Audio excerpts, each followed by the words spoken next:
今日就嚟到沖繩近水族館呢一間海人料理海邦丸嘅第2分店，而呢度呢，就係主打各樣嘅時令海鮮刺身，林林總總嘅魚類啦，有熟同埋有刺身都有㗎，各樣嘅定食。咁啲食物一陣嚟到就拍俾大家睇啦。咁由酒店揸車嚟到呢度餐廳呢，都要1個半小時左右㗎。咁但係沿途呢度呢，風景環境都好優美啊。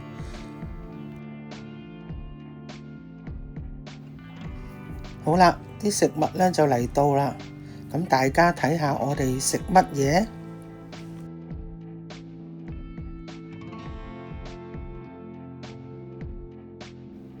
咁我哋咧每人都叫咗一個特上刺身定食，咁呢個特上刺身定食都係最多人叫㗎，咁個份量大啲，同埋刺身種類亦都多啲嘅。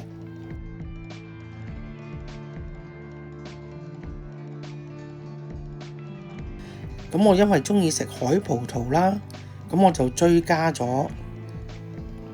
咁董事長咧就鍾意食三文魚子。咁另外呢，就幫佢追加咗多啲三文魚子啊！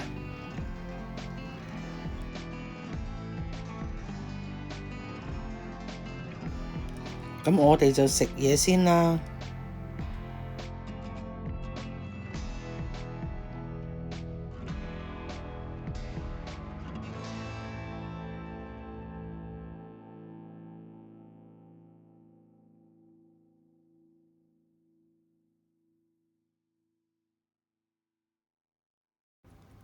刺身真係好新鮮，好好食啊！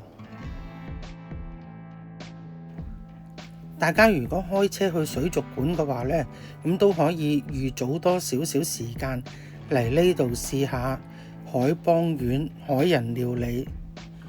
咁記得佢係有總店啦，同埋第2分店。我而家今日食呢間就係第2分店啊！咁大家嚟呢度海邦丸海人料理呢，都可以選擇訂唔訂位都得嘅。咁佢個座位數量比較多，咁所以呢，大家如果等一陣，應該都會有位可以入座㗎。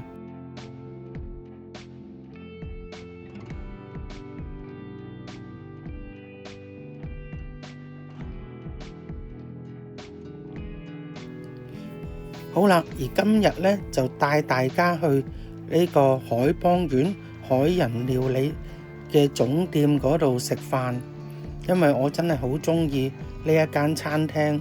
咁以前呢，佢就喺酒店裏邊嘅另一邊嘅角落嘅，咁10幾年啦，而家呢都搬咗去個商場嘅地下嗰度。好啦，我哋而家就一齊去啦。大家如果選擇2、3月時間嚟呢，個天氣好好啦，又好涼爽，又唔會太凍。咁而且呢，佢哋嘅天色啊，呢段時間嘅天氣啊都好好。咁所以呢，就適合自駕遊嚟到。沿途嘅風景呢都好靚，咁而且好適合慢駛。咁最重要呢，都係好容易可以揾到啲路線，就唔會難搜尋㗎。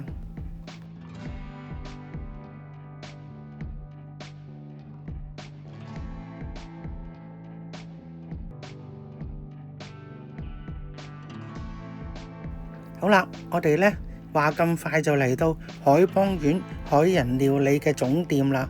咁呢度有好多車位可以泊車停車嘅，咁亦都有其他餐廳。咁我哋今日呢就嚟到呢個總店，我哋就入去試下啦。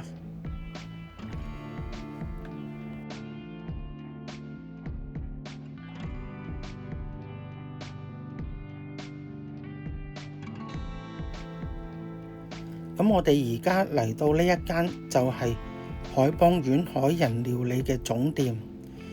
咁10幾年前嚟到呢，就係喺酒店嘅另一邊嘅角落，都係好大間嘅。咁啊有呢個沖繩色彩嘅佈置。咁而家呢一個位置呢，就係喺商場嘅地下嚟。咁食物嚟到之前，就俾大家睇下餐廳室內嘅環境啦。咁裏邊嘅座位呢，都好寬敞，好舒適㗎。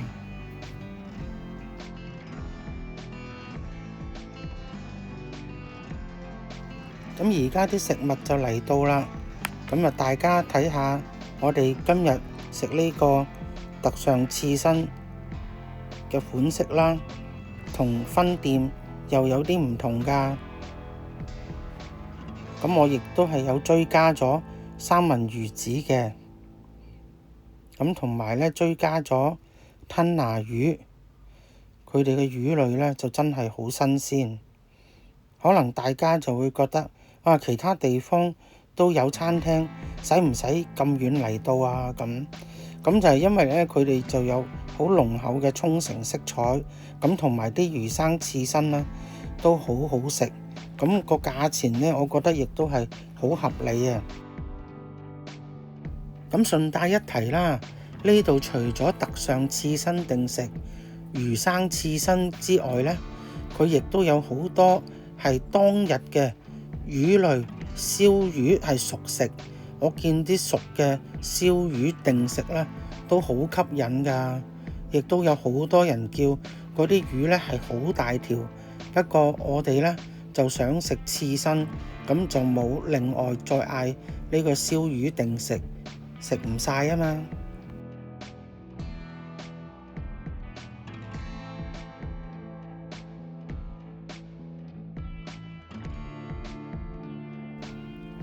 連董事長都覺得呢度嘅刺身定食呢係相當之新鮮，下次都值得開車嚟呢度食啊！咁我哋2個人就點咗2份嘅特上刺身定食，同埋吞拿魚刺身，咁大約呢就係5000幾yen。咁大家係咪又覺得呢度嘅刺身定食好抵食啊？咁我亦都話俾我聽，你哋嚟到係咪都覺得呢度嘅刺身相當之好食啦？咁下一條片再同大家見面，沿途睇下呢度嘅風景景色。拜拜。